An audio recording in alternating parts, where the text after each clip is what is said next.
Bekah, and as a child I went to church on and off. I believed in God, but I was mostly concerned with doing right versus wrong than I was in building any kind of relationship with Him. When I was a freshman in high school, my family moved to Iowa. The next year I started dating a guy who I would be with for the next 9 years. Unfortunately, throughout the duration of our relationship, he was consistently abusive, both emotionally and physically. He quickly became the center of my life when he first started dating, and although I excelled academically, I dropped out of high school for him. I gave up friends, quality time with family, school dances, prom, and even celebrating my college graduations, just to gain favor with him and to keep him happy. Despite a very unhealthy relationship, I stayed because I thought I could help him and become who he wanted me to be. I have always been a perfectionist in every area possible. Actually, anything less than perfect was unacceptable. Worrying about people and situations out of my control would consume my mind. I cared about friends and family, but to the extent that it became unhealthy for me and them. It was typical for me to feel responsible for the happiness of others, and I experienced guilt in my relationships when the other person was unhappy.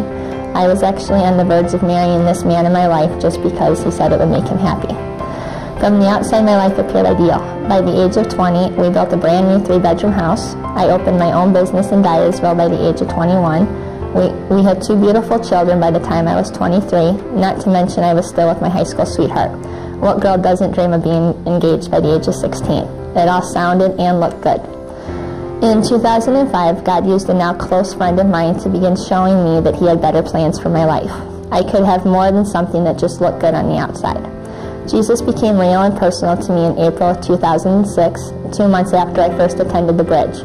Matt did a sermon series on the resurrection of Jesus, and I realized then that God sent Jesus to die not only for me, but for other people too. I began to desire to be more obedient to God, and I knew that God did not want me to continue living with this man. God had not chosen this relationship for me, I had chosen it, and with time I began to realize that I would never experience the peace that God desired for me unless I took this huge and very difficult step in my life. It was the hardest thing I have ever done because part of me just didn't want to give up on Him. I fought God over this man for a long time, and I tried bargaining with God so that somehow this relationship could go on. Mostly I thought if I didn't show him God's love, who would? With time I accepted that God was in charge of him, and I let go of the control. It still took almost a year to make him leave. During that time, he broke a windshield on top of our children in their car seats as a result of his anger. My breaking point was the children being harmed. I finally realized that our relationship was not good. I started to want better for myself and my children, and I needed God. God has blessed my children and me in countless ways over the past 2 years. He has opened my eyes to the truth through the Bridge with His Word. By following God, my life is improving. I am releasing control of people and situations that I am not responsible for. As I have learned to entrust others' lives to God, my overprotective nature is improving.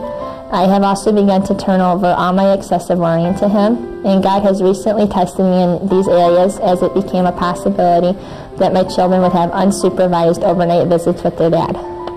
While this may not sound like a big deal, I feared that my children would experience the same type of abuse that I had for the last 9 years. I had no choice but to trust that God would care for my children. I prayed continuously for their safety and just believed God's truth.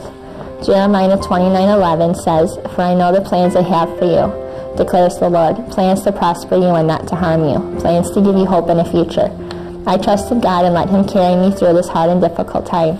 God rewarded our faithfulness by suspending all visitations until he is mentally stable. That is a blessing to both the children and him as well.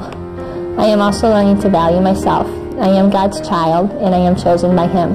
As I meditate on these truths, my self-esteem is improving, and I am learning to love myself as God loves me. I am taking the right steps to recover from my past, and I am able to see God working in my life. There is still a long road ahead for my children and me, but I know God is with us and will continue to be with us. By learning to lean on Him, I have joy in my life. Without God, I know my life would never have changed. Choosing to follow God caused some major changes to take place in my life, both on the inside and outside. The changes were not easy, but the relationship I have with God is definitely worth it. God sent Jesus to save me. My part is to hand my life over to Him and live it according to His will. I am thankful to God for all He has done for me and my children.